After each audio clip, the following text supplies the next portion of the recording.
Hello, welcome to Treb Talk. I'm your host, Treb, and thanks for joining me today. Well, let's discuss a little bit about what Nancy Pelosi said. She made a quote, and I'm not sure how I think about this. Let's take a look at it. Shortage of workers in our country, and you see even in Florida, some of the farmers and the growers saying, why are you shipping these immigrants up north? We need them to pick the crops down here. So Nancy Pelosi made a statement. She's talking on behalf of the farmers, I guess. Don't think they all said this, but probably none of them said this. But she says, well, why are you shipping all of the immigrants up north? We need them here down south so they can pick the crops. Probably not the right thing for her to say. She's making a generalization about the immigrants and what they do and what jobs they have. Now, she emphasized a couple times in her statement that she wants to protect the borders, that we should protect the borders. I don't think we are putting a lot of time and effort or money in protecting the borders. And it's becoming a problem. We understand that. We can see it. There's more immigrants coming into this country that are undocumented. We don't know anything about them. We don't know where they came from. We do technically know where they came from, but we don't know their backgrounds. We don't know who they are. And that's a scary thing because you don't know. You want to protect this country, right? We want to protect this country. But I'm all for immigrants. I'm for people coming into this country legally. And we have an obligation to protect this country.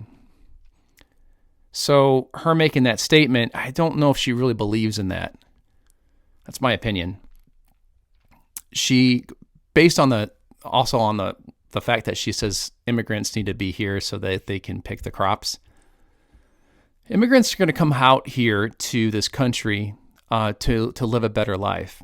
And a lot of them are going to, the first generation immigrants are going to work hard jobs, difficult jobs, and eventually they'll work and do something. Maybe they'll own a business of some sort, and they will do very well, and they will pass that on to their family members and to the next generations to come, which is a great thing. And that's exciting because that's what makes this country unique, because we are a country of immigrants and we're from all different types of countries. And we are just a melting pot of wonderful, beautiful people. And I wouldn't want it any other way. Good example. Church, the church that I attend. We have people at our church that are from all kinds of different backgrounds, ethnicities, different countries. And I love it because you have a mix of people who believe in God, who love God, and we come to this place of worship because it's a safe place. And we know that there's no bigotry, there's no, no racism. We don't have that problem. And you shouldn't have that problem at any church. We shouldn't have that problem here in the United States. And I don't believe that the United States is made up of racist people. We're not. That's a false statement. And it drives me crazy that people use that and say that, well, this country is racist. It's not. Are there racist people? Of course, there are racist people. But that has to do with their hearts. You can't just take a small group of people and generalize and make the generalization and say, oh, well, they all do that. Just like what Nancy Pelosi said. She said, maybe she saw a few immigrants picking crops, okay? she's making a generalization that all immigrants are be picking crops, and that's not true. They're going to find other jobs, whatever they feel like they have a need for, what their skills are, and they're going to build upon that and live a better life eventually. But I also believe, and we should all put an emphasis that they should come here legally. We should know who's coming here in this country. Maybe we should make it a little bit easier for people to come here. I don't know. I mean, I'm just making that statement. I'm not an expert on that. But maybe there are ways to make it easier for people from other countries to come out here. Maybe a shorter waiting period, maybe 2 or 3 years instead of what I've heard 10 years. But I've known people that have come here to this country and then they were here and they became citizens within 2 years. So I don't know. It's hard for me to believe. I don't know what to believe sometimes, but I do know that we are a great melting pot of people. And I don't think you can find this any other country except for the United States. We have people from different cultures, different backgrounds, different religions. And it's a great thing. It's a good thing to have the diversity that we have. I love it. I wouldn't want it any other way. So, think about that. I encourage you to watch the rest of the video. I'll put that link for the video in my description.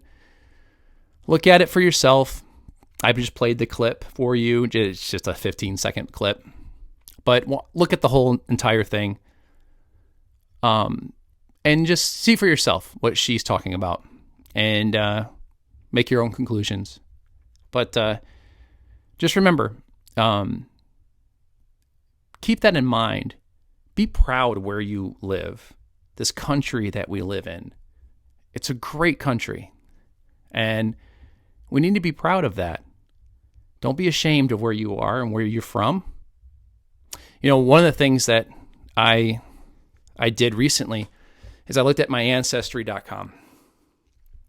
Well, fairly recently, maybe 3 years ago, but feels like it was like yesterday. But it was great to see where my family came from. It was good to see that background. The background from, well, first of all, I didn't know I was Scottish and Irish. I had no idea, but I'm a huge percentage of that, which never came up in family. Like when I was speaking with my family and different generations, we never discussed that. I don't know if we even knew that we came from Scottish and Irish backgrounds. But we did. And I came here from, my family originated from Wales, and then we moved out here, migrated out here in the late 1700s. Actually in Tennessee area, Tennessee, Kentucky. So the southern states. And then now I'm here. And it's great to do that genealogy, to see where I came from. And one of the greatest things is that I was able to go back and see that I'm related to, in the Scottish side, Rob Roy, which is pretty interesting. And I wouldn't have known that if I didn't do the Ancestry.com. I feel like I'm putting I feel like I'm pushing Ancestry.com, but you don't have to use Ancestry.com. There's other ones to use as well. But I encourage you to look where you're from. It's great. It's a great thing to know, and it's very fascinating.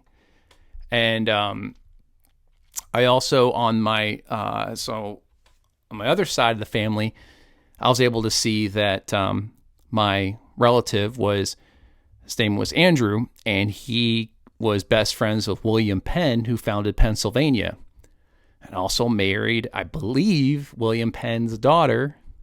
And so I'm related to the Penns also. So that's pretty neat to know too. And I wouldn't have known that if I didn't do Ancestry.com.